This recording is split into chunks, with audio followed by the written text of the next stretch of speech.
रामलीला। अभी तक हम आपको बालकांड, अयोध्या कांड की घटनाएं सुना चुके हैं। आज हम जानेंगे रामचरितमानस के तीसरे कांड अरण्य कांड के बारे में। कुछ समय तक चित्रकूट में निवास करने के बाद राम जी जानकी माता और लक्ष्मण जी के साथ आगे की ओर प्रस्थान करते हैं।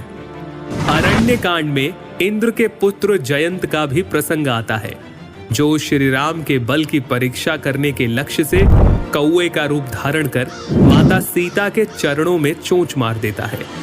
माता के चरणों से जब रक्त बह चला, तब श्री राम ने एक सीख को अभिमंत्रित कर जयंत की ओर छोड़ा। जयंत बचने के लिए अपने पिता इंद्र के पास भी गए, लेकिन उन्होंने भी रामद्रोही को शरण नहीं दी। अंत में वो श्री राम से एक क्षमा प्रार्थना करता है और श्री राम कौवा रूप धारण किए इंद्र पुत्र को काणा कर जीवन दान दे देते हैं। ऋषि अत्रि और ऋषि शरभंग जी से मिलने के बाद जब श्री राम आगे बढ़ते हैं तो उन्हें हड्डियों का ढेर दिखाई देता है। पूछने पर मुनि बताते हैं कि राक्षस दल सब मुनियों को खा जाते हैं। तब राम जी प्रतिज्ञा लेते हैं, मैं प्रतिज्ञा लेता हूँ, मैं पृथ्वी को राक्षस रहित कर दूंगा। दंडक वन में ही श्री राम की भेंट होती है जटायु से और फिर यहीं राम जी पंचवटी को अपना निवास बनाते हैं, जहां राक्षस राज रावण की बहन शूर्पणखा उनसे प्रणय निवेदन करती है और लक्ष्मण जी उसके कान नाक काट देते हैं। अपने अपमान का बदला लेने के लिए शूर्पणखा पहुंचती है खरदूषण के पास, लेकिन रघुकुल शिरोमणि राम और लक्ष्मण उनका वध कर देते हैं।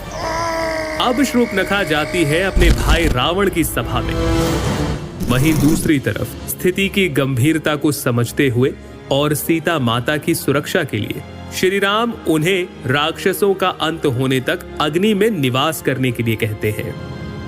हे प्रिय, मैं अब कुछ मनोहर लीलाएं करूंगा, इसलिए जब तक मैं राक्षसों का वध करूं, तब तक तुम अग्नि में निवास करो। इसके बाद मारीच का स्वर्ण मृग बनकर आना और उसका मारा जाना, ये प्रसंग आता है।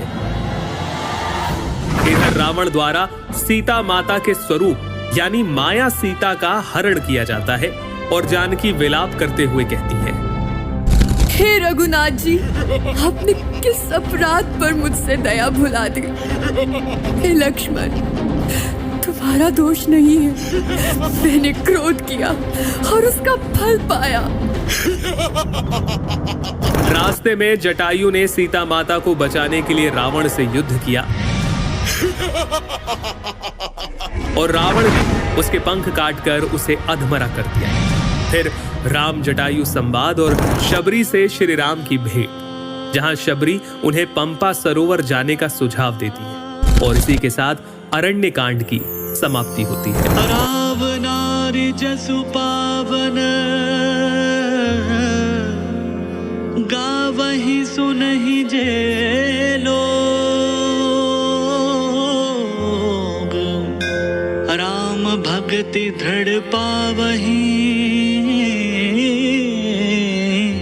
बिनु बैराग जप योग।